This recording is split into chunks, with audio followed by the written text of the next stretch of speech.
Congratulations. Congratulations. It's an honor. Yeah. Congratulations.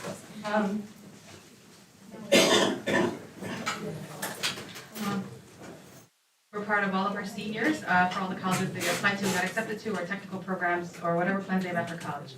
But congratulations, Demi. Next up, thanks to an email from Mrs. Smith. Today is School Principals Day, so, oh, sure. This is what they're. Oh, yes, come on.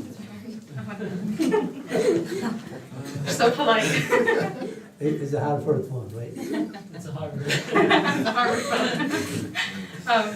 So thank you to Vicki for emailing us this morning. Today is School Principals Day. So on School Principals Day, we'd like to extend our heartfelt appreciation and gratitude to our amazing leaders who shape our school and communities. We are privileged to work alongside some of the most dedicated and inspiring principals who go above and beyond every day. So I don't see any principals in the audience, but on behalf of our principals and assistant principals at HPS, thank you for all that you do. And next up, our lovely Dr. Williamson is going to step down from being our interim in the meantime. So on behalf of the board, I would like to thank you, Dr. Williamson, for your leadership as our interim super these past few months. The board truly appreciates your guidance and willingness to step into this role, and we wish you well on to the next endeavors. Well, thank you for giving me the opportunity to serve. I've enjoyed my brief time here in Yes. Hamtramck. We're not losing contact yet. You've been a wealth of knowledge, so I appreciate you. Thank you, Dr. Williamson. Thank you so much. And last but not least, we have a parapro from ECE who is retiring, so congratulations to Beverly Rinaldi. And that's all the acknowledgments I have. Does anyone else have anything they'd like to share? Good, awesome. All right, we're gonna go right into business. Our first presentation is our audit presentation with Yao and Yao. Jim and the audit team, come on up.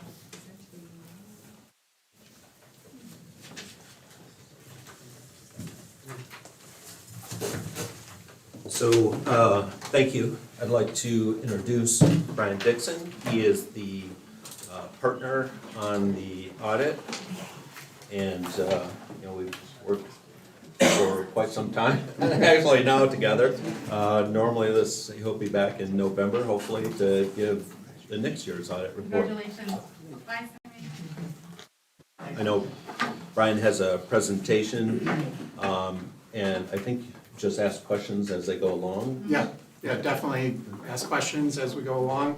In front of you is a copy of the audit report, the single audit report, which is your federal compliance audit, as well as the governance letter. And then I have the presentation in front of you and on the screen. So I will go through. So first, the audit process is really three parts. We look at the financial statements, which are the numbers. We look at your internal controls, which is the district safeguards over financial reporting, as well as compliance with federal, state, local laws, regulations, grants, contracts, and things like that.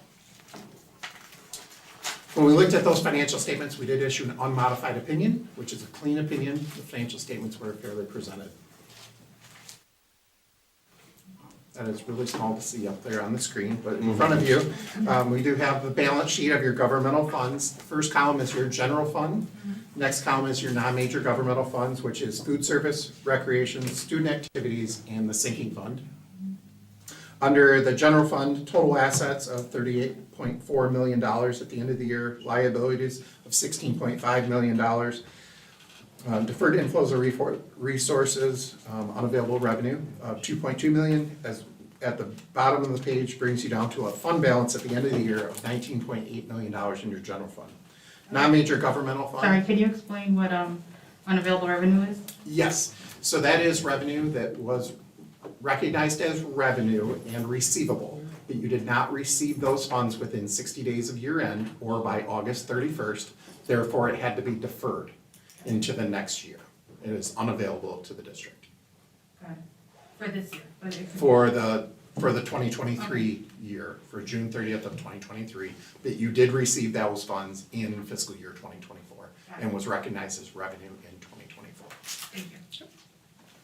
Non-major governmental funds, $4.1 million in assets, $142,000 in liabilities, $15,000 of unavailable revenue, and $3.9 million in fund balance at the end of the year.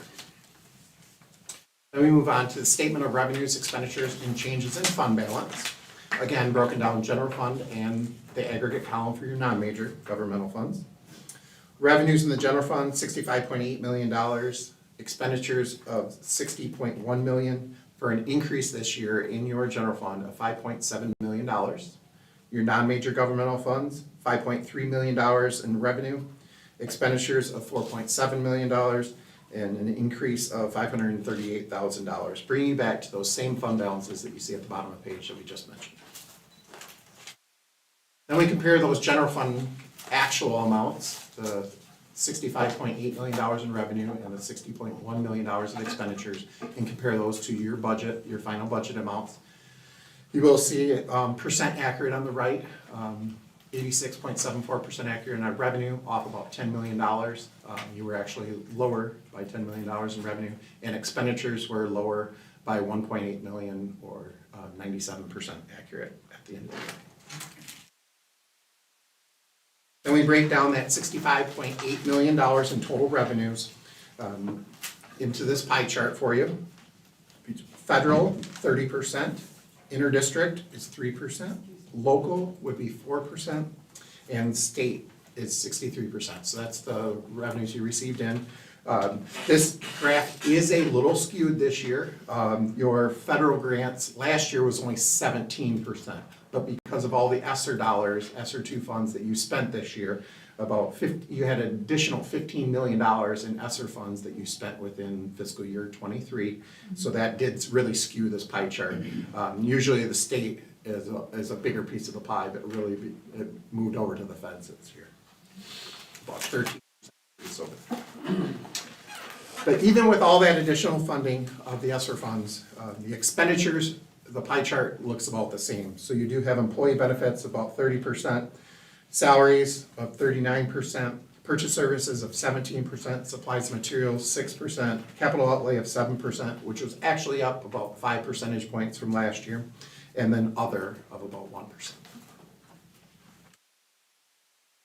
Then we take those total revenues and expenditures in your general fund, dividing that by the number of students. So 3,039, which was on your state aid report. You will see, always want to keep that blue line above the red line. So you will see big increases in the last 2 years because of all the additional federal fund spending. The per pupil dollar amount spent is significant with those ESSER funds, but a nice trend upwards even before that between 2018 and 2021. Here's your enrollment trend over the last 10 years. Ending the year at 3,039 student counts, and if you look back, that's about where you were in 2008. You were at 3,045 students in 2008, so it did dip down a little bit, down to 2015, but then the top part there increasing in 2020 was the highest in actually 2020 with 3,332 students. Then we look at your general fund, and this is the dollar value of your general fund balance. And do remember, just only 9 years ago, you were in a deficit fund balance in 2014, but now at the end of 2023, at $19.8 million in fund balance at the end of the fiscal year.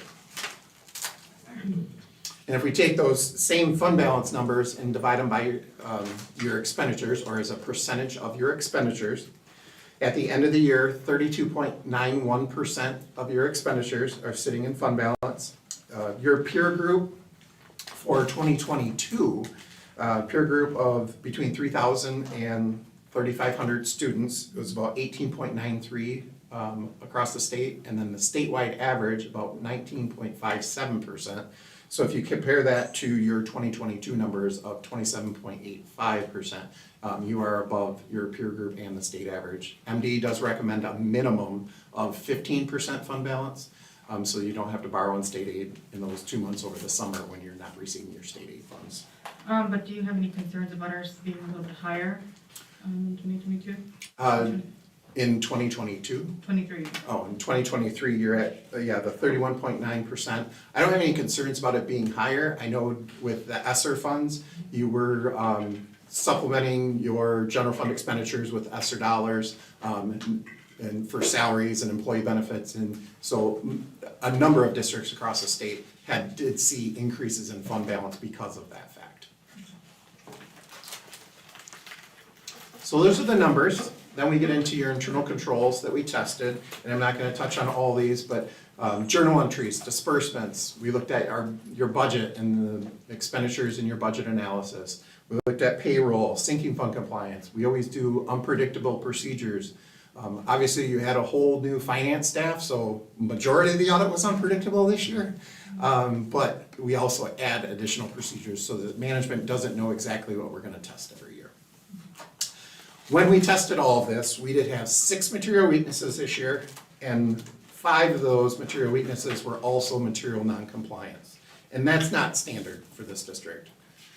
With all the turnover that occurred in your finance department, as well as your grant management personnel, you did have a number of things that just weren't reconciled at the end of the year, or documentation that was not available for us to audit. When we get into the findings, we'll talk about that.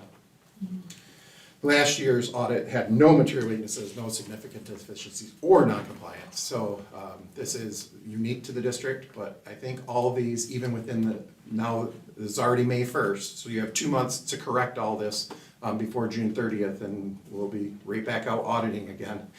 And so, but I do feel as though each and every one of these can be corrected pretty easily. So the first one is material weakness for a lack of timely reconciliations. When we got on site, things were not reconciled, not ready for audit. It took months before we even received a final trial balance from your finance team. What do you mean when you say reconcile? Just things were not, the general ledger didn't match what was actually occurring in the district. So your cash accounts didn't match your general ledger. Receivable balances that you had spent on expenditures but didn't book the receivables, those didn't match. There were multiple grants that you had to move expenditures between, say, ESSER 3 and ESSER 2. And from general fund to ESSER 2 in order to spend down those ESSER dollars. And so there was a lot of reconciliation that had to occur after fiscal year end when the new management team did be put in place.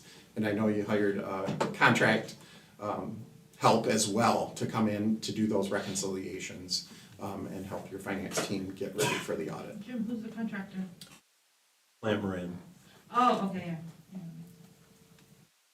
But still fixable by June 30th? All of the, yes, so we're already, 10 months into the year, and Right. hopefully the current year is much more already reconciled and up to date. I know Jim mentioned earlier that he's looking at least quarterly reconciliations. We would like him to get back to monthly reconciliations. And so that, obviously the board needs good financial information to make decisions on a monthly basis, so. And then the second one is a material weakness and material noncompliance for budget variances, and you were over budget by a material amount in your food service fund. Again, budgeting process, you'll hear about that 3 times here. But the budgeting process, make sure you're following your budgeting process, make sure your expenditures are under your budget and agree with your budget, making sure that you're doing a budget amendment in June to actually for it to be an all-encompassing budget of all your grants, everything that you've done in the district throughout the current year. This is the first year this is happening? Yes. Then we move on to your federal award findings. And we have 4 findings here, and these are all material weaknesses and material noncompliance. So there are 3 levels of a finding. So there's material weaknesses, which is the worst, significant deficiencies, and then there's just management comments that we make. And you'll see on the next slide, those are the management comments or just areas for improvement as we found throughout the audit. These are material weaknesses. These are issues that need to be corrected as soon as possible. So the next 2 here, and we can talk with these kind of together, but they're both budget variances the ESSER budget as well as the Title I budget. Just the MEGs, when you upload your budget into the state or get your grant from the state, it's, they put it in a MEG system is what it's called. And that budget has to agree with your district budget or your general ledger budget. And then you need to spend under those two budgets, but those two need to equal. For Title I, those didn't equal. You had one that was approved by the state and one that was in the general ledger that wasn't in connection with each other. Under ESSER 2, the budget was all under one function and need to be broken down by the various, where you were actually gonna spend those funds. And then in ESSER 3, there was no budget in your general ledger that was even approved in your budget for spending. The next item is Title I, compliance areas documentation. So with the changeover in your program and the management over that program, over Title I program, you were just missing documentation and it wasn't able to be found. So in 3 different areas that we test, compliance areas of eligibility, earmarking, as well as special tests. So there just information was not available to us. So if it's not available, it's incorrect and we had to call it a material weakness. So I understand eligibility and earmarking, but what are special tests? Under special tests, there's a listing of, 3 or 4, 5 special tests that we have to do that the federal guidelines require us to do. Those are ones that the feds actually put that information into the compliance supplement. The other areas, there's 14 different compliance requirements. Special tests is like the catch-all. Anything that under Title I, they want us to test, or under ESSER, they want us to test. They put special compliance requirements under special tests. Then the final one is ESSER cash management. You did draw down $5.4 million on ESSER 3 funds and then did not have expenditures for those funds. At the time of the drawdown, you did have expenditures, but however, ESSER 3 has an extra year to spend those funds. So most of those funds were moved to ESSER 2 and then they were eligible under ESSER 2. They were all allowable under ESSER 2 as well. But at the end of the year, as of June 30th, you had $5.4 million of federal funds that didn't have expenditures associated with them. And we have until 2025 to spend, or 2024? You have until September 30th of 2024 for ESSER 3. And we could still use that at construction gym, or no? We are, and we have it budgeted for construction this year, and that's, Brian is saying, we moved the construction that was in ESSER 2. We had the total 15.7. We'd only spent about 5 million of that. Yeah. And moved the rest into ESSER 3. So we moved items from ESSER 3, the general fund, into ESSER 2 to expend it and comply with the state and draw down all the funds.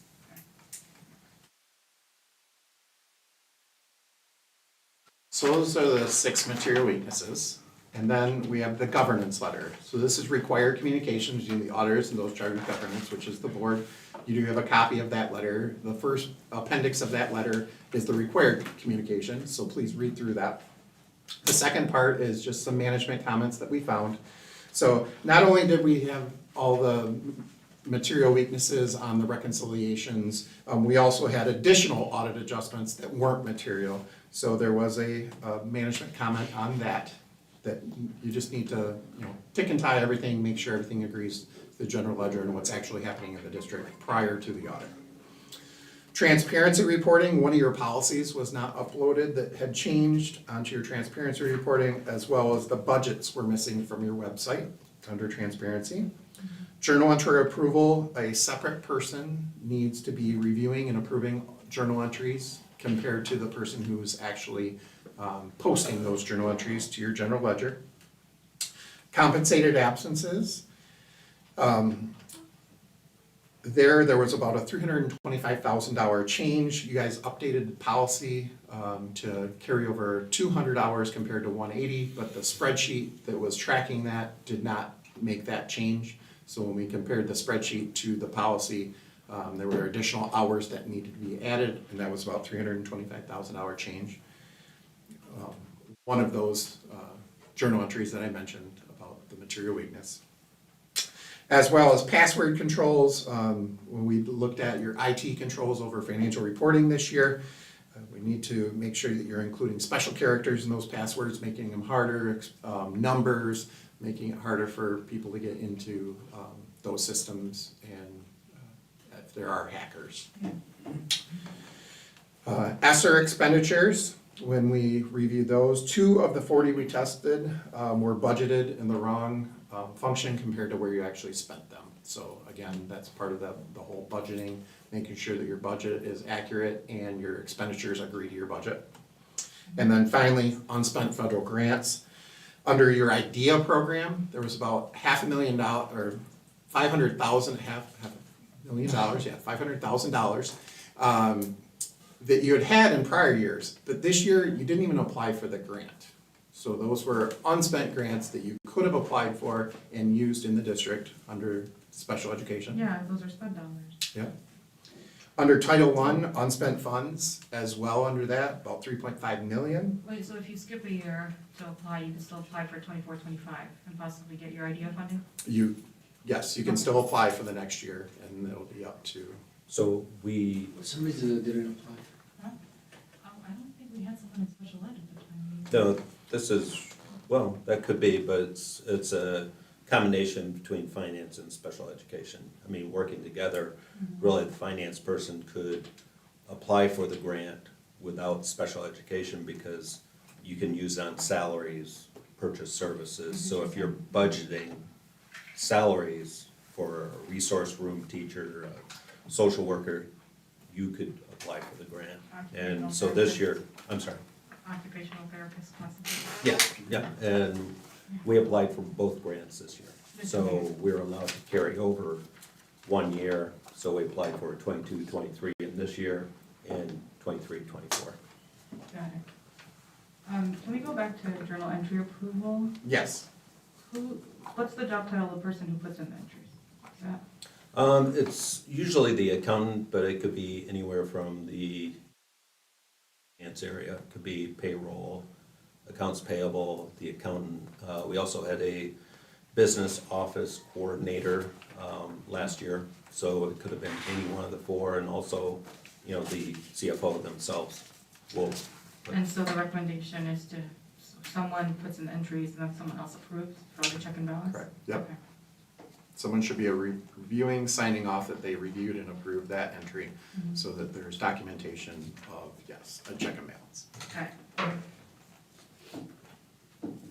And then finally, ESSER $2, at the end of June, you had $2.2 million still in ESSER 2 to be spent by September 30th of 2023. And then ESSER 3, you had $32 million to be spent by September 30th of 2024. The only reason I point those out is during our discussions prior to our audit, that was one of the areas that the board focused on and wanted me to look into when I did our discussions. So I guess my question is, for the year prior to that, when we had ESSER $2 and you did your financial audit report, that money was scheduled to be spent and it was okay? It was scheduled to be spent, yes, they had a budget. Something happened along the lines and then, Well, and even the 2.2 million, I believe, Yeah. majority of that was spent by September 30th. Yeah, and then also you have 60 days, we have until December 30th. You have to obligate by September 30th, spend by the end of December. got it. Anyone else have any questions for Brian? Thank you, that was thorough, I appreciate that. Now, I want to just thank Yeah. Brian for first driving down. Also, we met with the union staff at 4 o'clock. I thought it was a conversation, I think it was about an hour and a half. Hour and a half. So, so he let you off easy. It's only about 20 minutes, so. We appreciate that, thank you so much, Brian. Thank you. All right, next up, Jim, you're still in the hot seat for the high school elevator updates and the DE window project. Oh, okay. Actually, like Ron up here with me. Come on up, Ron. Brian, Thank take care.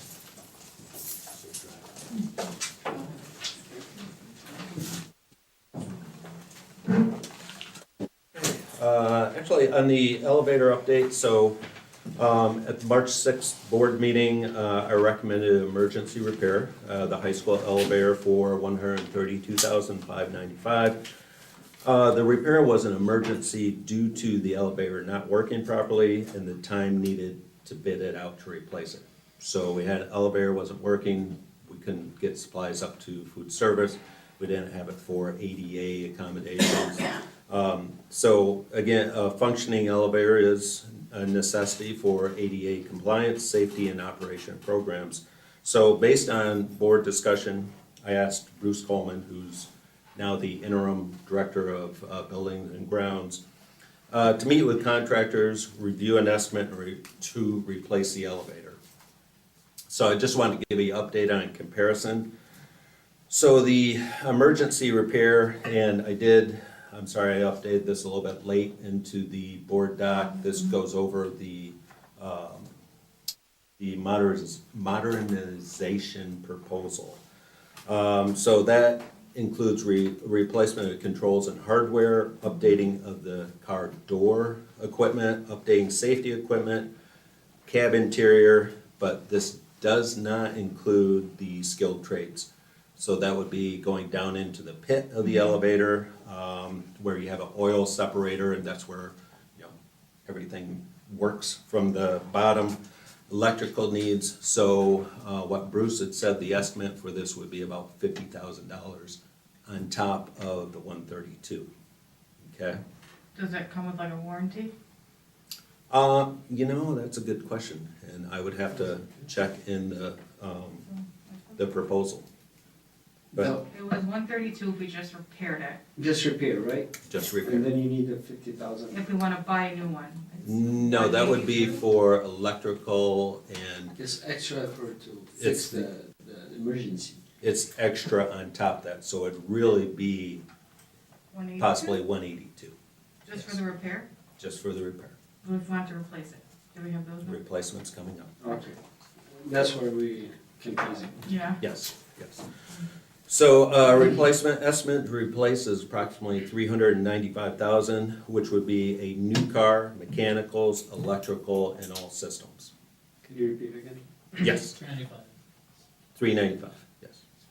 So, what you might consider is we've talked with the Cone, who gave us a proposal. We can put a hold on the repair, and then we can bid out the elevator. Now, with that, I have to tell you that it's scheduled to be repaired over this summer. So it's working now, based on the repairs that they've made. If we bid this out, it would have to be in summer of 2025. So have we, $213K difference. have we spent 182 already? on repair? No, we've provided them a $30,000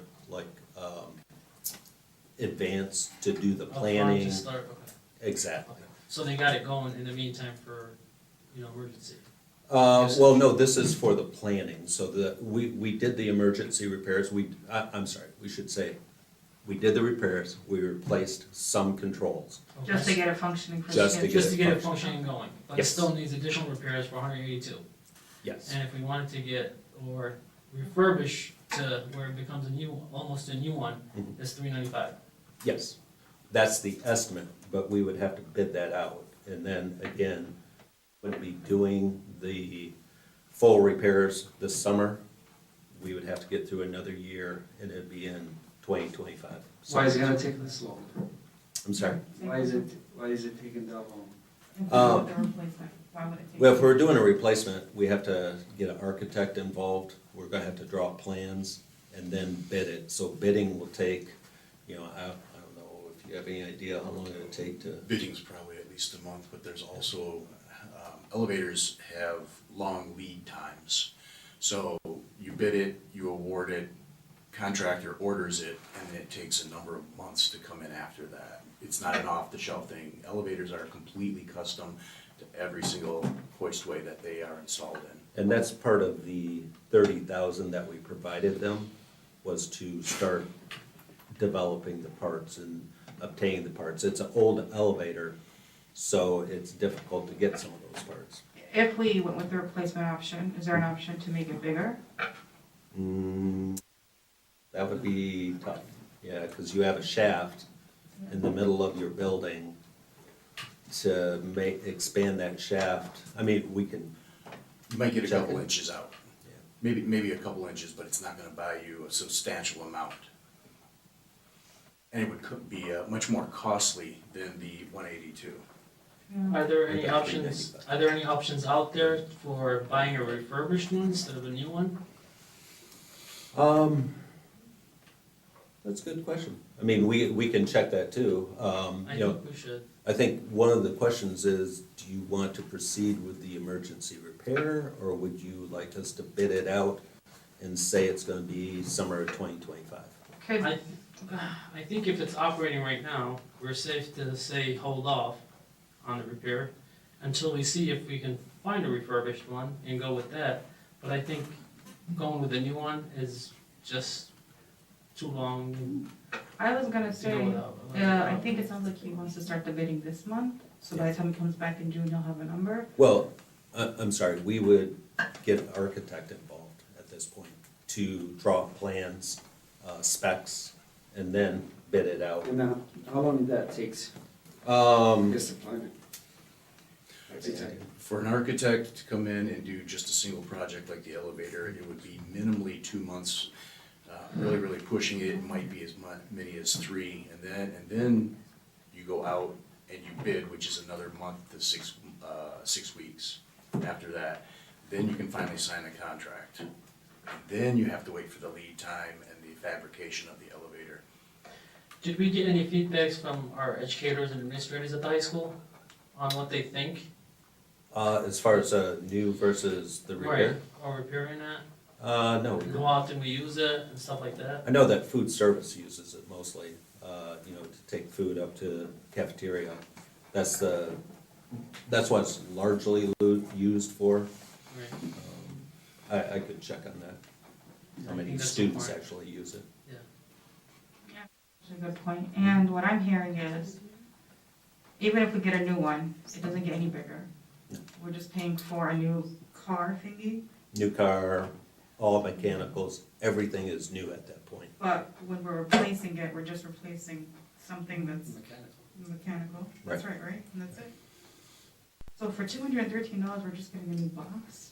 I wouldn't wanna bid it out. How do you feel? You know, the other option, honestly, would be. Like, are the buttons better? Like, what purpose? Yeah, they're gonna replace the controls and everything. You know what, an option might be, I think you have to look at, do you want it in there this summer? If you're okay with going to summer of '25, we could bid it and hold on to the proposal to refurbish it. My question would still be if we get a warranty with a new one. Because if it breaks down and they cover it. Yeah, I'll have to check on that. I've told the Cal to talk about. How do y'all feel initially?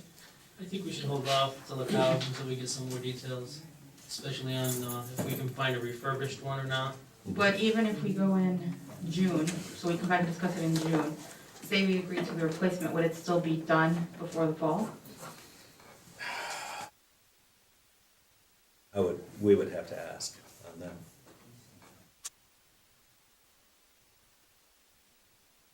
Care more about it working by the fall.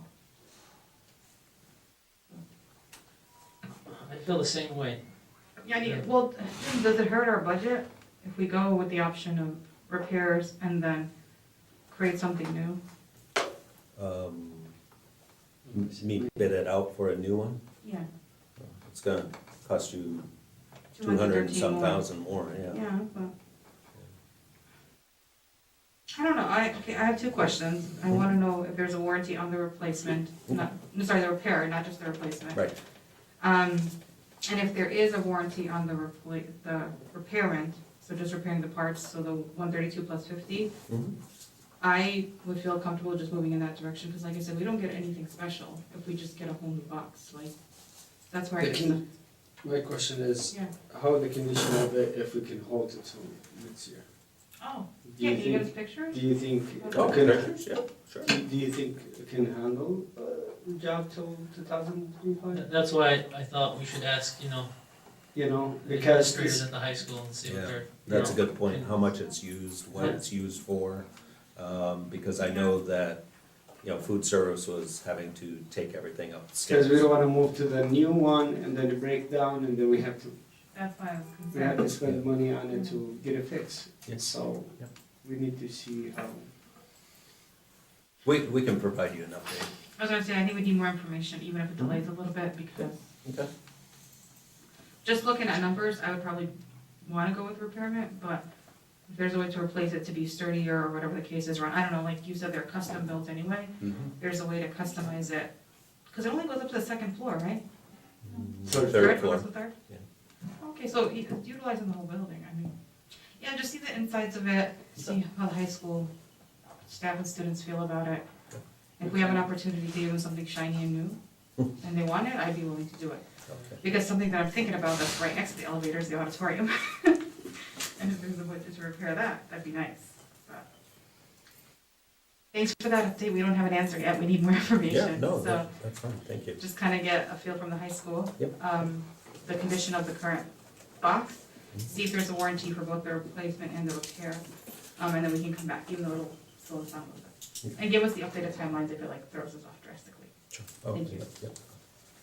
Any other questions about the elevator? All right, next up, the window project. All right.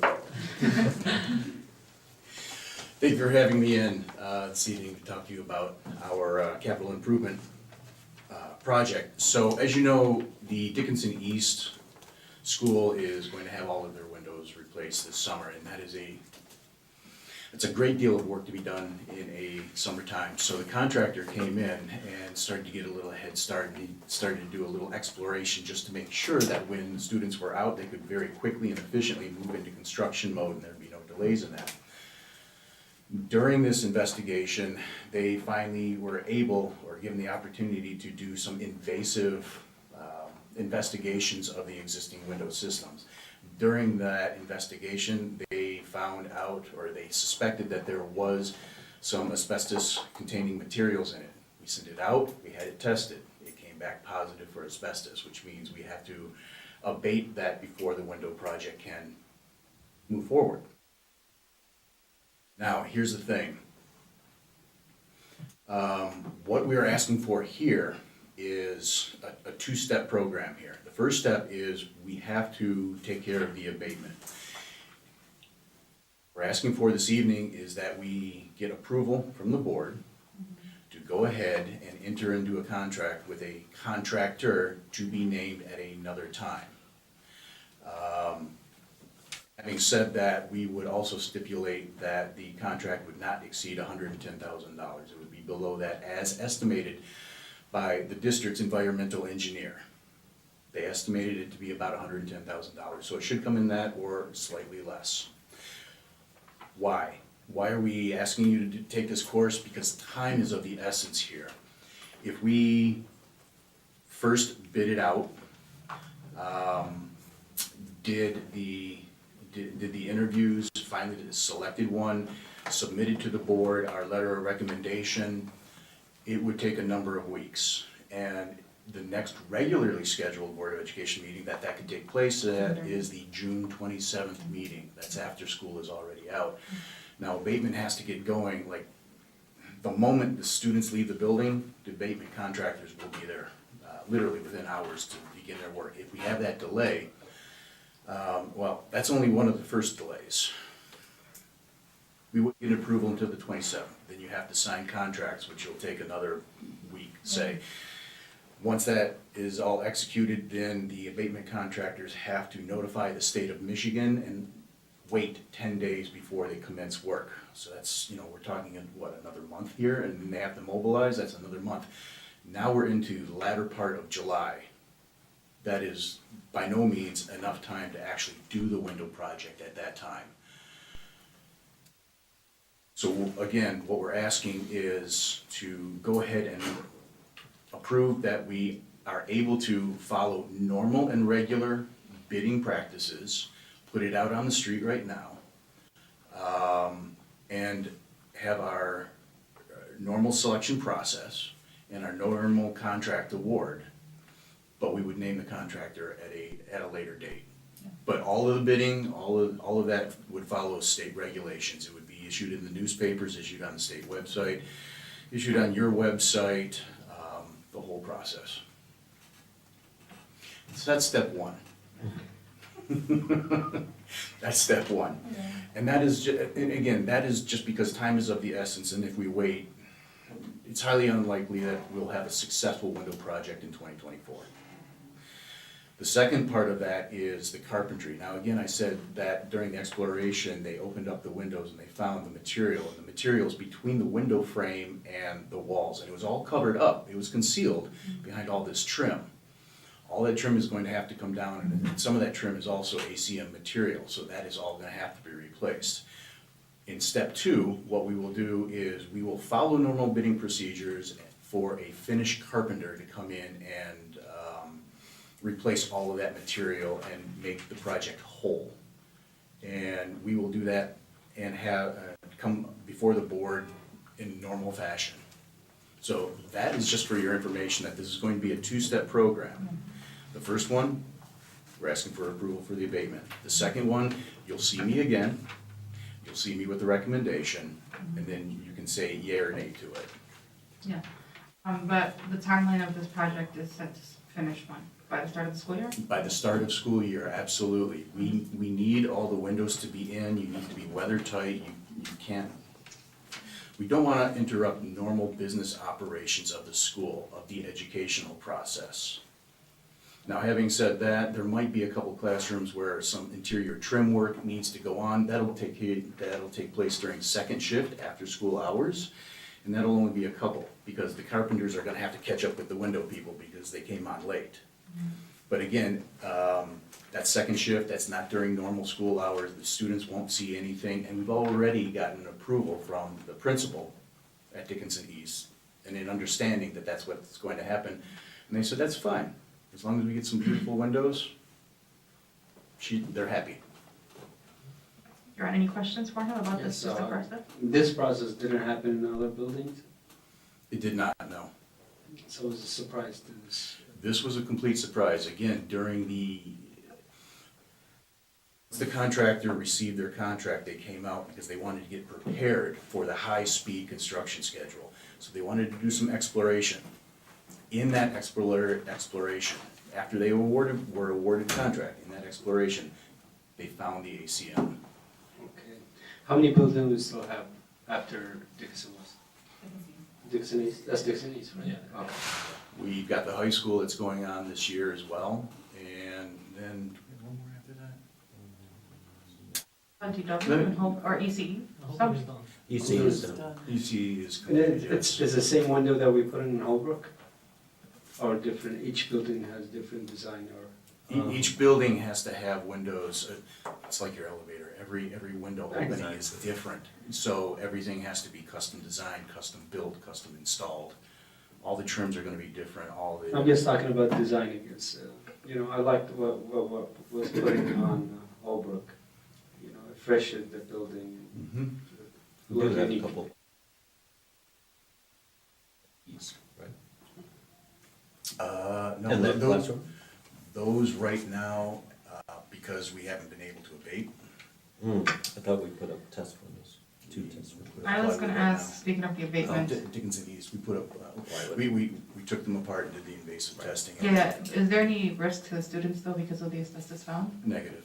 Okay, so it's not affecting them at all right now? It is not affecting Okay. the students. That would be our first, that, Gotta make sure. that's absolutely our first concern is your student safety, Right, thank you. always. Also considering the other projects that's coming, we don't have to go through this again. Well, I Like think do the the reason test they're, or, There is a methodology that we are going to start from here on out because of this. And so we should not have this surprise again. We don't like I surprises, was you gonna don't say, like but our buildings surprises. are old, so there's always a chance. I'm just put it as a consideration when they do the planning, that they should do the testing too and make sure that. 100% accurate on that statement. Any other questions? So just in full transparency, the project was $1.6 million. The environmental contractor and the asbestos is what, 155? Approximately 155, and that's both the contractor and the environmental engineer, so that's combined. And then we're estimating the carpentry work to be about 450. So So, 1.6 plus 155K plus 450K? and that's one reason why we also didn't do it as a change order, because we felt that was, I mean, it's 25%. No, 2.2 million. this is a number that needs to come before the board for your consideration, for your knowledge. Right, but there's not much we can do. We're not gonna say no to getting rid of asbestos, right? So Right. it went from 1.6 to 2.2 million? Mhm. Can we use any ESSER dollars for it, or is it as a? It'll be all ESSER dollars, yes. Yeah. Any other questions? All right. Thank you so much, Ron. I want to do one more update, I'm ready for you. because this one came up just recently, and I know Vicky's back here, she can probably tell you better than I can. So ECE, we've been working with DTE to put in a new transformer. It's been an issue all year. We finally have the pad, and it's approved, but the transformer will not be able to be put in till after school. So what that means is they can't use full building air conditioning.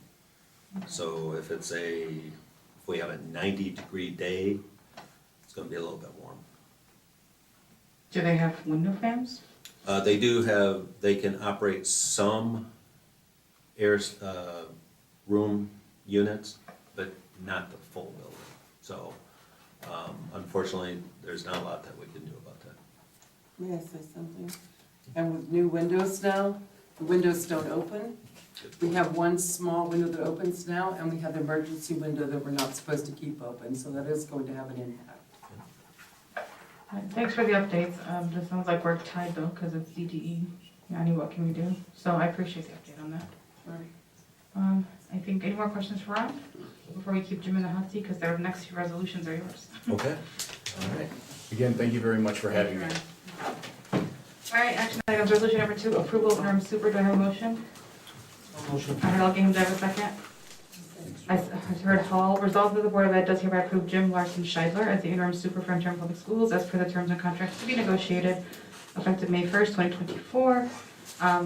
Bob is going to send us over a contract for review. Do you have any discussion? No, if we get it, so it's gonna be to a drive or email? I think to our emails, Okay. but I'll follow up with Joanne on that. Can you actually possibly put it in our board information drive? Yeah, probably in our safe drive. And again, thank you so much, Mike, for the past few months and all the work you've done. We appreciate you filling in the spot during a crazy time, actually. But any other discussion about Jim's contract? Aye. Algahan? Aye. Hall? Aye. Aye, resolution passes. Welcome to your new role, All Jim. right, And thank thank you. you so much, Mike, for all the work you've done. Resolution number 3, extension of a transportation contract. I have a motion. I'll motion. I heard Hall and then Algahan. Resolved the Board of Ed does hereby approve the extension contract for transportation with Auxillo for the 24-25 school year. Do we have discussion? It's just for 1 year. It's not a long-term contract. How's that going? Just, I don't think it's going well. I know parents have complained about our transportation services. I think we had Trinity first, then we changed it to someone else, and now we're at Auxillo, and from what I remember, they were the best with our kids that had accessibility issues, but they're still not the best. We've had them since 2020. Yeah, so, they work, and I know Jim is looking at options possibly for the upcoming school year that we can own buses, you know, our drivers and all that, so we'd have more control over that. But this would just that'd be. be fantastic, yeah. That's the way to go. Any discussion? How do you vote? Hall? O'Gahn, Aye. Obeyed. Aye. Aye, resolution passes. 4 ayes, 3 absent. Okay, resolution 4, extension of security contract. I have a motion. Motion. Second. O'Gahn and Obeyed. Resolved, the Board of Ed does hereby approve the extension of the contract for security services for LaGuardia for the 24-25 school year. Do we have discussion? I don't like them. Just I'd like to get more information on what they provide to us. nothing. just, there's no secret. Our security has been meh at best. I mean, Jim, do you have any actual it's insight? Primarily at the doors, you know, at the high school, they're at each entrance. If they're there. Every time I've been there, they're there. That's good. You know, so they're really monitoring, you know, the doors. I know I've been to elementary, they're walking around the front entrance, so I believe what I've experienced is the elementaries, they get out a little bit more, walk the street a little bit around the playground. I wish they are more welcoming. Well, I was gonna say, is there a reason why we couldn't hire these internally? You don't need that many. You know, we could look at that. You know, I think what, you know, so the contracts came up, you know, we have the 3 expiring. You know, I'm new, Bruce is new. We wanted to really give ourselves a chance to look and work with them over the next year. You know, when we talked to Auxilio, they said, you know, hey, there are options on your routes. We can look at and work together over the next year, so I think that's a good option. I haven't had a lot of contact with LaGuardia. We can look at that too. And we can, you know, you can cost anything out. Yeah. You know, there's options that, you know, just off the top of my head, I thought maybe we could have an extra custodian that's, you know, floating around the building, acting as maybe a security, but you wouldn't have that person dedicated at the door. Safety is first for the kids. Yeah. What are you asking us to give the chance or? Just to extend it for 1 year so we can review, and then possibly, you know, I think we should go up for RFPs. So we need to get into the process where we're doing business the way it's really intended to go out and do a request for proposal. And in that way, you put all the questions that you want, and then you get all the responses back. You can compare them apples to apples. And then what you do is you get references, you do interviews, and then we would bring a recommendation to the board. So could we deserve the Center for Security? I understand the urgency around busing and cleaning, but this is something that I think you would be able to figure out by August. It's possible, but then you also have to think they have to go out and hire people. So it's not only us going out to get the bid, then they have to go out and hire, you know, I've transitioned other places, custodial staff. And then if you don't do a timely process, you might get into the school year without that service, is the only fear. So are we able to like recommend who we want to come from LaGuardia? Because honestly, Yeah. I've seen security, we had security guards fighting each other over men. Yep. Most of the security is women. The security is not good. I mean, they just sit there. I've seen it with my own eyes. So Yeah. that's why I feel like we need better security. That's something that I could request of Bruce to look at it, because he's going to be evaluating. I know he spent a lot of time with EnviroClean, just because going through the process, visiting the buildings. He can look at the security and he can, you know, work with LaGuardia and say, you know, we want staff here. I mean, they're working for us. They're a company. So if we say we want somebody replaced, they should replace them in a timely manner. Well, it either fails today, because I don't see myself voting aye in support of it, or we can table it. How do y'all feel? I To get more understand, information. I understand where everybody's coming from, but I think safety is top priority. And I think we should table it to the COW meeting until Jim can provide us some feedback from our educators and Sure. administrators as well. We You're need on to a hear. feedback kick today, aren't you? I like it because they deal with it every day. Yeah. We're not there, you know? I like that. So I like their feedback. I like to see that before I vote. Well, thank you, Mr. Vice President. I'd be happy to table it. Also, we can have a broader discussion what we're defining as safety, because just because we hire the service, there's already flaws with who we're hiring and how attentive they're being. Where's the actual safety concern? There's a whole lot to discuss. That's a blanket Agreed. statement, Agreed. so. Security is supposed to be there for security, not just for the paycheck. And, I mean, and that's fine, but that's the problem with contracting out, because they don't get paid well as contractors, and I understand from their perspective. And what safety concerns have we genuinely had with our students? Like, I don't wanna get into the concepts of fear mongering, think of the safety. Who is actually harming our students? Is it our staff? Is it other students? Like, it's not the parents, like, who could it be? And they have been ineffective for the years we've had them. It's not like they've came and they prevented anything, right? Professional. Or professionalism, literally fighting outside of one of our buildings, when I say which one, Yeah. for Well, we're what? not sure if they're utilizing them, properly or, I could understand that it could be a district flaw, and so. there's nothing to fear. If we have to look for someone that makes more sense, that is more cost effective and actually functioning, I'd be willing to wait. I don't understand this whole safety angle. Some about innovate, like, there's not something so scary in our district that we couldn't take our time to do something with fidelity. That's my only thing. No problem. No problem. No problem. So yeah, I'm okay with tabling it. All in Obed, are you okay with tabling it? Yes. Okay. All right, Jim, we're tabling till we get more information on LaGuardia or possibly other options. All right, thank you. Resolution 5, extension of custodial service contract. Do I have a motion? Motion. I heard Okenham. Do I have a second? Second. Obey. Resolve the Board of Ed does hereby approve the extension of the contract for custodial services with EnviroClean for 24-25 school year. Do we have a discussion? Can I? Is there? So, Bruce has been working with our EnviroClean. Based on his experience, he thinks that they're doing a good job. Now they also offered us 4 options.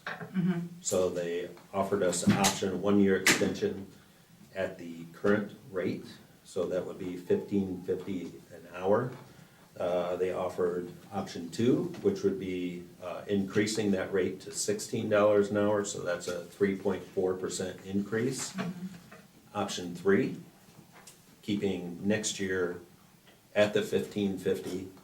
Year 2, increasing 50 cents to $16, that's a 3.4%. Year 3, increasing another 50 cents, that's to $16.50, and that's a 3% increase. Option 4 is really the same options, but going up to 16 the first year, then 50 cents thereafter. And the reason why they're saying to go up to 16 is it's very difficult to find staffing. And then what happens is, of course, that's the starting rate for a custodian. But you have to get somebody in, you have to train them. And I've seen custodians come in from private companies, as soon as they see those students coming down the hall, they're just, some of them I've seen them just leave right then. So, it is hard to get staff at that rate. That's why they're requesting a 50% increase. So, But they're also requesting a multi-year contract for options 3 and 4. yes, So I would probably go with the 1 year at 16. that makes sense to me. I mean, I don't think it's fair pay, but is that really our best option right now? I think for the next year, again, to evaluate it and also get out and ask questions, Oh, yeah, okay. Would you like to? feedback. I think we should. No, I agree with you, actually, yeah. Or table this one too? Not table it. Oh. You want to table it? I want to table it. Okay, that's right, we can Okay. table it too. That's important too. Yeah, the contract goes through the 30th, so we'll get feedback on that. Okay. Okay. But the options would still be the 1, 2, 3, 4 though. So we'd either do 50/50 for a year, 60 for a year, or commit to 3-year contracts with 50% increase. Hey, we had a discussion with Jim, we're trying to bring some of these services in-house. So he's trying to look at this upcoming school year I think we should do 1 to year. see how we can, yeah, 1 year for Yeah, sure. 1 year for sure. But the options are either pay them 15.50 or 16. I'd rather just pay them 16. That's my best option. I mean, there's no reason to delay it. This one, I actually feel a little, it's time sensitive because you want the schools to be clean throughout the summer before the kids come. That is a great point, because Are they they gonna do a clean? lot of their work in the summer. So if you're switching companies, you might lose that summer cleaning. Okay. I wish we get like some report from the administrations or the buildings that, you know, before we vote on. We can still table it. There's no problem with waiting on It's just information. because they are the people who are seeing these services, Right. not us. So, But I will, in defense of Jim, I will say it's because of past practice of like urgency, It last is minute urgent. processes. I think this is an attempt to buy us time, so we hire them at, I think, the more money, $16 an hour, which again is not fair, but that's the best we got. Then while he's figuring out if we can bring it in-house, or we continue with them, or look for someone else, it buys him the calendar, the academic school year. Do you get what I'm saying? This one, I don't wanna pause it, because what is the feedback gonna be? We need clean buildings, like, I get it, that could still be collected while we're planning long-term for internal or contract. Cause I remember when I was a kid, it was a unionized position, I knew my custodian's name, they took care of us, like, I remembered exactly who was in which building as I transitioned through the schools, and the school was clean. I mean, because of Well, I our guess- budget was not, Yeah, we couldn't yeah. hold it. but it was the whole, like, it was a real contract, I mean, a union position, it was in-house, and if I can get benefits and I can retire comfortably, obviously, oh my God, I'm gonna get into a little tangent. Obviously, no one's retiring well anymore, right?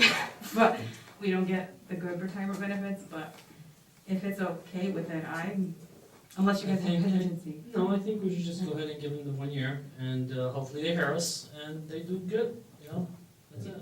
But the option two for the $16, 16, yeah. so we're okay with voting on that, or you want to table it, or what are we doing? I'm good with that. I'll still get feedback. Yes, And we'll still feedback, collect I'll it. get absolutely. feedback on that. Absolutely. All right, how do you vote, Hall? Aye. Obeyed? Aye. Gahane? Aye. Aye, resolution passes 4 ayes, 3 absent. Resolution 6, approval of position, do I have a motion? Motion. I heard Al Gahane and then Hall. Resolve the Board of Ed does hereby approve the position for a special ed compliance manager, annual salary $90K, funded through special ed funds. We do already have one, this would be approving a second one. We have two. We have 2 already. and 3. We have- Awesome, are you our sped coordinator? I've never met you before, I'm so sorry. Hi, come on up, we have questions You for know, you. before Tiffany introduces herself Yeah. and starts, I just really have an overall, I guess, comment about all of these positions. So I'd like to, just go through that with you if I could. Come on up.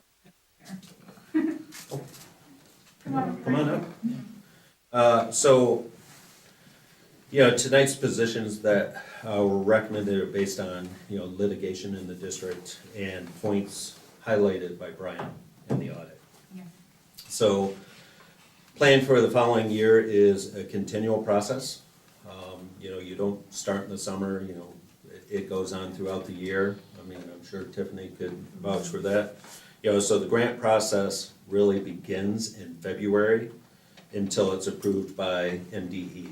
And then that can go, this year it went through November because of the condition of the grants.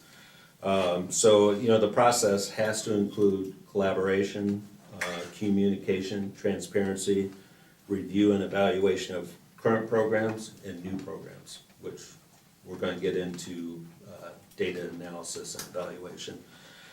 We've been meeting with the unions, administration, and staff. And eventually, I'd like to extend this to students, family, and the community to get real input on what, some of our priorities would be. So in the 2022-23 audit, the results showed that we had a 57% spend on our title funds. So we received $8 million last year, we spent 4.6. And we lost half. Not yet. So the title, I needed to explain this. So Title I allows you to take a 15% carryover every year. 1 out of 3 years, you can go over that 15%. How much? So whatever your allocation for that year is, you can go 15% of that. So, the district in 21-22 had a carryover of $1.8 million, which exceeded the 15%. So in 22-23, we were underspent by $2.45 million. We were only allowed to carry over $600,000. We couldn't use $1.8 million of title funds last year. Okay? To go further, the district was awarded $2 million in the 23-24 School Aid Act for accelerated learning coaches. So that's one per building. To date, we have not hired any of those coaches, and we haven't expended any of the funds. We met with MDE recently, and they said that we actually have till September 30th of 2025 to expend the funds. Now, the issue is, we don't have any job descriptions, we haven't posted a job, we haven't come to the board. That will be positions that we'll bring to the board at the June 27th meeting, so we can post that, try to get people in by the start of school. So now you would ask, my next question would be, so this is basically a 1-year grant, $2 million, what are you gonna do with all those positions after, right? Yeah. So we discussed this with MDE also last week, and they said that we could transition these coaches to Title I funds. So 24, 25, we can hire the coaches, we can maintain those coaches under title funds going forward. And as I just said, I think we have the capacity to do that. So, the last point, when I started in the district in August of 23, the ESSER 2 grant of $15.7 million was budgeted fully for construction. So Brian touched on that a little bit. That was the budget issue, because everything was in construction. At that, everything had to be obligated by September 30th. And I think you had a May meeting where you went over that. So, the district, when I started, had spent $2.2 million of 2.2 of the 15.7. So, we had to amend the budget, revise expenditures to fully expend the $15.7 million. So we had to move funds from ESSER 3. That created the other issue that he talked about, that we had applied for over $5 million of ESSER 3 funds. Well, we had to move that $5 million into ESSER 3 into ESSER 2. So that created an issue. Then also we had to relieve funds from the general fund. So the good news is we have money in the general fund for future construction projects, and that would be the HVAC for the high school. So I really just highlight this to stress the importance of the staffing of the district, so that we're able to effectively, manage our resources, organize a plan, evaluate programs, to provide the best program and services for our students and family. That's why these positions are important. You're for scaring us a little bit. I think it's important to add context to it. No, it's appreciated, it's necessary. We've had a rough couple of years, actually. So for our board members who may not have met you, this is the lovely Dr. Tiffany Cobb. She is currently our special ed director. And this is now, you said, the third position? Yes. Yes. So it is funded through their special education funds. I'm guessing it's working since you want a third one? Yes, and I know you guys know the status of the special education department and how we were struggling. Yeah. So I came in November, and in December hired the second compliance manager, and since then, a behavior specialist who's scheduled to start on Monday. And so I strategically divided the two compliance managers' duties. We had quite a few MDE corrective action plans and at the student level and at the district level that needed to be handled, as well as a lot of non-reporting and early on students.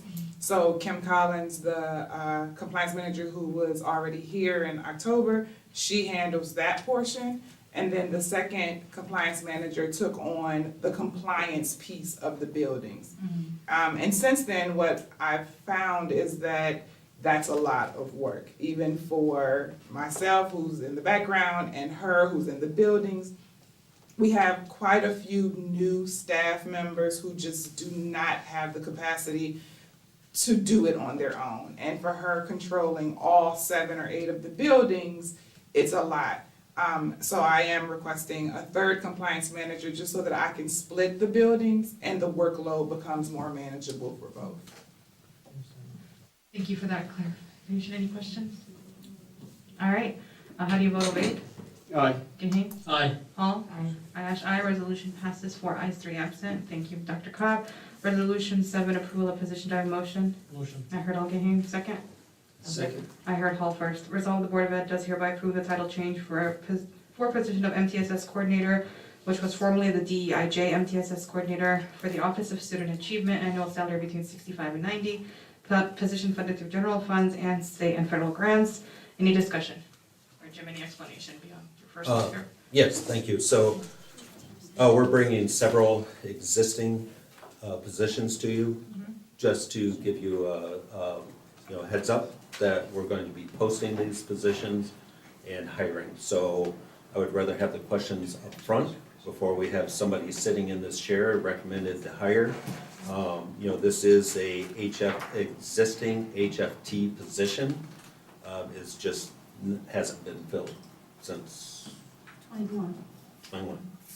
Thank you. I thought we had MTSS. We don't? I'm sorry? We don't have MTSS? We have that position, it just hasn't been filled. Hasn't been filled. 21. Really? Remember, it was with that, I think they had So already been there. now we are posting it. Yes. It's not filled. So the kids haven't been getting help? Yes, they have. Oh, okay. They have MTSS in individual buildings. No one at the district level. But there's nobody. So Okay. we're not 21. communicating, that person Like that person had been communicated- transferred involuntarily back into the classroom. She left, and then, Jamie. yeah, Jamie Jankowski. And the That's position pretty is good context. required through the MICAP. So Yeah.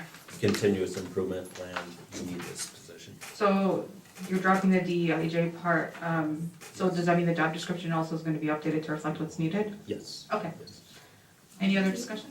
All right, all in favor? Aye. Any opposed? Motion carries 4 ayes, 3 absent. Resolution number 8, approval of position. Motion. Motion. El Gahane, second. Second. Obeyed. Resolved, the Board of Ed does hereby approve the title change for position of Executive Director of Employee Relations. It was formerly the Executive Director of HR. Reporting to the SOUP's office, annual salary range to be determined, position funded through general fund. Discussion, HR department has been, Jim, can you explain your work process? Is this a new role, or? This is really a change in the position. What I would like is somebody that can, manage the contracts, our lawsuits, to get us through this litigation phase. Going through some of the settlement discussions that I've had, I think it would be good to, ideally have an attorney that is able to work with us. Hopefully that would reduce some of our attorney costs, and then also provide us with information, the board with information, be able to interpret it a little bit better. That makes sense. And then, for clarity, this doesn't mean Bria's going away. Her title is different, and we still have to work out next steps with interims to transition them into non-interim roles. So that's gonna take time, but those positions already exist, so we don't have to vote on them. You know what I'm saying? Actually, yes, we do. We have to vote on Bria's, because our board policy states if we're gonna put a permanent position in, it has to get voted on. But the interim ELD director, it already existed, we already voted on it. because the board once upon a time, so you would just have to go through whatever process that is. But that's different than what Bree is doing, for clarity. Yes. He's looking specifically to hire a lawyer to handle some of the, to handle some of the, I'm out of words. All right, any other discussion? All right, all in favor? Aye. Aye. Any opposed? Motion carried, 4 ayes, 3 absent. Resolution 9, approval of position. Do I have a motion? Motion. I heard Obed and then Algeheim. Resolve the Board of Ed does hereby approve the title change for position of Director of K-12 Instruction and Professional Learning, which was formerly the Academic Strategy and Innovation Design Specialist for the Office of Student Achievement. Annual salary between 90 and 125. Position funded through general funds, state and federal grants. Jim, do you have a description for the shift? Yes. So actually, talking to Mike, Mike did consulting, very interesting. He sort of helped me with this position because what we're looking for is when we send people to professional development, we just send maybe 5, 6 people. I think this position would be one that would be working with the buildings, determining what professional development staff needs. And then they would be working with us to create our title grants that provide professional development. So we need to write that in, and we need an assessment from this person in order to direct the professional development to where it will do the best use. I'm going to put my Mr. Algeheim cap on. Do we have feedback from staff who have to do these professional developments? Or will you get feedback? I like that. My Mr. VP. No. Well, first, right, obviously, once you hire it, I think that would be a big part of it, is getting collective feedback, so. Thank you for explaining that. Any other discussion? All right, all in favor? Aye. Any opposed? Motion carries, 4 ayes, 3 absent. And thank you, Dr. Williamson, for your insight on creating the position. Resolution 10, approval of position. Motion? Motion. Algeheim, second? I'll second. Resolve the Board of Ed does hereby approve the new position of Director of Grants, State, Federal Funding, and Continuous Improvement K-12 Instructional and Professional Learning. Whew, that's a title. For the Office of Student Achievement, annual salary between 90 and 125, position funded through general, state, and federal grants. Do we have discussion? This is different than Nate, but how? This is much different than Nate. So this person works with the actual instruction part of it. Then also this person would work with Nate to evaluate programs, evaluate and assess new programs. I've worked in districts where we have a data analysis, and when you create a new program, what you need to do is set expectations up front. Because when you have an existing program, it's too easy to say, if you say, oh, we improved 5%. Oh, yeah, 5% was what we were looking for. If it was 10%, if you start out a program and you say it's 10% that we're looking for, you reach 5%, you're saying we need to do something different. So you don't exit a program necessarily, you improve upon it. But it gives you feedback in order to provide where you need to improve. Thank you. Any other discussion or questions? All right, all in favor? Aye. Aye. Any opposed? Motion carries, 4 ayes, 3 absent. Resolution 11, approval of position. Motion, Hall, Second. Algeheim. Resolve the Board of Ed does hereby approve the addition of a payroll coordinator for the business office for the purpose of training and transition. Annual salary range 65 to 85, position funded through general funds. Discussion, I read training and transition. It sounds like our lovely Debbie is looking to retire, yes? So, yes? Is it happening, Joanne? Debbie has done a great job for the district. Yes. She's been here 34, 35 years. I think so. And, On the next acknowledgments, we'll put them on. and, Well, when she submits it, actually, yeah. Okay. and this is to transition. So, all positions are important. Yeah. But payroll, if we miss a payroll, we pay somebody incorrectly, excuse me, that affects employees. It affects the system. Wait, has everyone met Debbie yet on the board? You met her? I have not. Have you? Oh, before she retires, say hi. Get to. I'll make sure she's here. Yeah. No, it's fine. Okay, that makes sense. So you just want to help offload. Oh, I want to transition. Yeah. And then Sorry, not offload, yeah, transition. And what I anticipate is, it's one of the things that Debbie will, train the person, watch the person, and then consult with the person. And I would like to take her, once we get this person up to speed, to help work between HR and payroll. Yeah, just Because sounds we like, need to create some processes there. so just being prepared, I like Yeah. that. Yeah. And then the salary is gonna change later when she takes the position, or? No, this would be that Same. salary range, yeah. Okay. Any other questions? All right, all in favor? Aye. Any opposed? Motion carries 4 ayes, 3 absent. Resolution 12, approval of position. Motion? Motion. I heard Al Gaheem the second. Obey. Resolve the Board of Ed does hereby approve the new position of a finance manager, which is formerly the business office coordinator for the business office, annual salary range 85 to 115K, position funded through general funds. Do we have any discussion? Yes, thank you. So this would, and no, I'm not saying I'm leaving, I'm not saying that at all, but I think every position should have a backup. I would hate to leave the district, somebody come in the way I came in.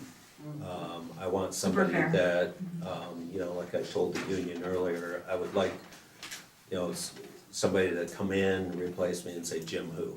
Just take off, everything just works the same way, there's no hiccups. Get somebody that's gonna be here long-term and support the district. I like that. Concept looks even get carried out at HPS though. Any other discussion? All in favor? Aye. Any opposed? Motion carries 4 ayes, 3 absent. Resolution 13, approval of leave. Motion? Motion. Can I have a second? I'll second. Resolve the Board of Ed does hereby approve a 1-year unpaid one paid, oh my God, hang on.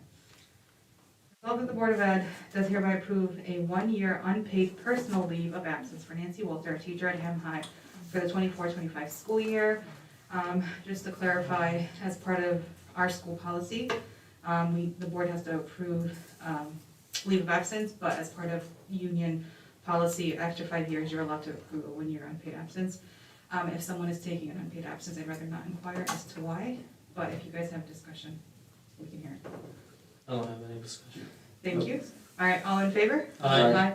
Any opposed? Motion carries 4 ayes, 3 absent. Resolution 14, approval of leave. Motion? Motion. Second. Obeyed. I'll give him an obeyed. Resolve the Board of Ed does hereby approve an unpaid leave of absence for Ahlam and Maliki, parapro at Tau Beta from May 8th through June 13th. Same concept, I think. The paras are union, right? Okay, yeah. So same thing. They're allowed to have option for union leave. Again, I'm not going to inquire if someone's taking leave. Any discussion? All in favor? Aye. Anyone? Oh my God. Any opposed? Motion carries 4 ayes, 3 absent. Resolution 15, approval of the DWKMS portable demo. Motion? Motion. I'll get him second. Second. Obeyed. Resolve the Board of Ed does hereby approve the demo of a singular portable, of the portable rebuilding deck and railings, patching and asphalt. The project is scheduled to begin on Monday, June 20th, 2024. When I first read this, I thought we were starting the full demos. We are not, so thank you for getting my hopes up, Jim. Sorry. It's a single portable, they're trying to break it down for some kind of electrical access, yeah? Yeah, because we're upgrading the HVAC at KMS and DW, we need more power going into the building. And the problem is it's so tight there. And the other thing is currently the electricity goes under the portables, which is not, it would not be permitted to do that now. So we have to put in a new transformer, and the electric has to actually go around and into the building. So in order to do that, we have to take out one portable, and it's one portable. Is it empty? Uh, Is it empty? No, it's not. Where's the class comes on? Class is gonna have to transition into the building. There's an empty class? We're working on that. No. Is there an alternate then, or? Well, we did talk to the principal, and we will make it work. I mean, actually, I would, not that we don't have a choice, but we don't have a choice, because if we're gonna provide HVAC we have to put this transformer in there in order for it to have enough power. So, and I would mention that this, so we have currently 2 quotes at about 29.5. The bidding requirement is 29.572. I'm bringing this to you as an update, so you know. Also, because policy says anything over $21,000, it comes to the board. So it will be ready by the upcoming school year? Yes. Who's yes. managing it? Managing the demo, Yeah. that would be Frank Rewald, our construction manager. Okay. My question is, this transformer is not gonna be in the way of designing in the future? No, we talked about that, it would not. Yep, and then hopefully we can vote on demoing all of them in the future, but in the meantime, it's just the one portable. Any other discussion? And there isn't another location for that? I'm sorry? There isn't another location to put that transformer? No, because that's where the electric comes in, so they need to put the transformer at the head end. And again, route it out around, so this was really the only location. We can't take up the alley space, so unfortunately. And it'll be hidden from the kids, right? Like Well, covered or something. I'll have to well, it'll be fix that. covered, yeah, absolutely covered. Yeah, no, it's not. There's Gonna no such be thing as stupid electric questions in wires our and stuff out construction there. anymore. All right. Any more discussion? All right, all in favor? Aye. Any opposed? Motion carried, 4 ayes, 3 absent. Resolution 16, approval of the asbestos abatement project. Motion? Motion. I heard Elkaham, then Obeyed. Resolve the Board of Ed does hereby approve the asbestos abatement for a DE window replacement project to be managed by Arch Environmental Group. Total cost not to exceed $155K as follows. The asbestos abatement contract, total not to exceed 110,000, and then the asbestos abatement consulting service, total not to exceed 45,000. Do we have any discussion? Ron's not here, but Jim can fill in the gaps if we needed it. All right, all in favor? Aye. Any opposed? Motion carries, 3 absence. All right, we got through all the business. Now it's just time to go through our calendar. So on Wednesday, June 12th, we will have a cow. And at the cow, we're gonna do budget stuff, capital project stuff. In addition to that, the updates we wanted from this meeting, including security. And then our regular meeting, which will include our budget hearing, will be on Thursday, June 27th. I don't know if you'll notice, it's just the 4 of us at this point. Do those 2 dates in June work for you? You're good? Thank you. Well, they done meeting, we're literally down to the wire to us, so. The regular meeting would be on Thursday at 6. You're okay? You're good? Okay.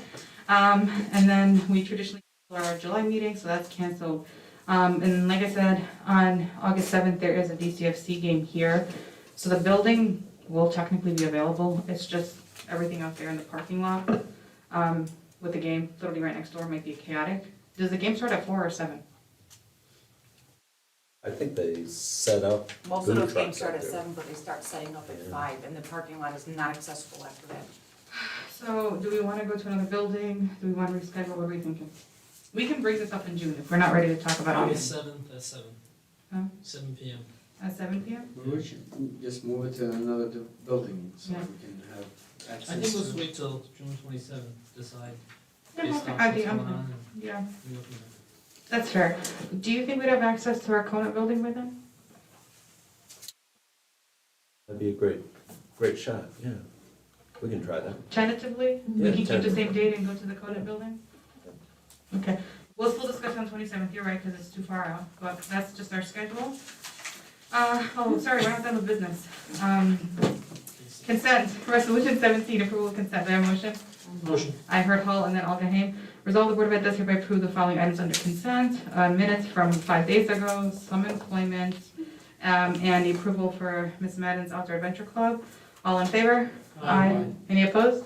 Motion carries, 4 ayes, 3 absent. Audience participation time, all right. This portion of the agenda is for citizens to address any questions or comments to the board. The board will listen to comments and questions and advisement and not respond at this time. The presiding officer will refer questions to super for research and response. Person wishing to the board must complete an office participation form and submit it to me. I have. Thank you. Like I have one. You guys, where's the timer?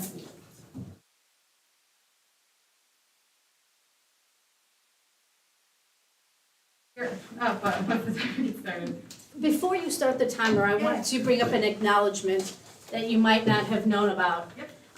We had a teacher pass away yesterday. At Miss Smith's building. Vicki Curry, who's been with the district 12, way more than a decade. I don't have the number off the top of my head. And I just thought that maybe we should acknowledge that loss. What was her last name again? Curry, C-U-R-R-Y. Thank you. So an acknowledgement that the Board of Ed got updates on is the passing of one of our teachers at early childhood elementary, Miss Vicki Curry. So, Thank you very much. Thank you for that acknowledgement. Okay. I'll take 5, but I don't need it all 5. And who else is there? Yeah, what are we, how many, 3. 3 minutes yet? Oh, I'm sorry, your grandma passed away? Yes. Okay, then a second acknowledgement. What was her name? Rita. Rita what? Mark. Rita Martinkovic, the grandma of, Tiffany, thank you, Tiffany. Okay. Tiffany's grandmother, Rita, has passed away as well, so we had a tough week then. I'm sorry, Rita. No, I'm sorry, Tiffany. Thank you for being here. We also have a principal in the crowd, so Oh, is it, which I principal? appreciate you. Me? Oh, I'm wearing my principal's shirt, that was a gift. I actually acknowledged you. I said you're the one who emailed us, so thank you. Oh, for yes, that. yes. I don't, It's our day. Y'all Yeah. teachers get a week, we'll take the day. So is thank it you. just me or is this like very hot in here? I'm I was worried. No, it's very, very warm. Okay, it's not No, just it's this warm. one. I'm done. So thank you. We're good, okay. Let's start whenever you're ready. It is warm. Ready? Yeah. So, yet another change. Since November of 2021, the district has had 5 people doing the job of superintendent. That's a lot. What the district, students, and staff need is stability. That means that the board needs to figure out what it wants. What vision do you have for the district? Who is the board talking to help inform that vision? What does the district need to do so we are headed toward that vision? As far as classroom staff goes, morale for paras and teachers is extremely low. How will we address that? What are your actual thoughts? We won't get stability unless it is clear that the board is actually prepared to set an example of true collaboration and looks to those of us doing the day-to-day work as having the answers needed. We won't make much progress without that example that this board sets. You have a tremendous responsibility, and I don't know,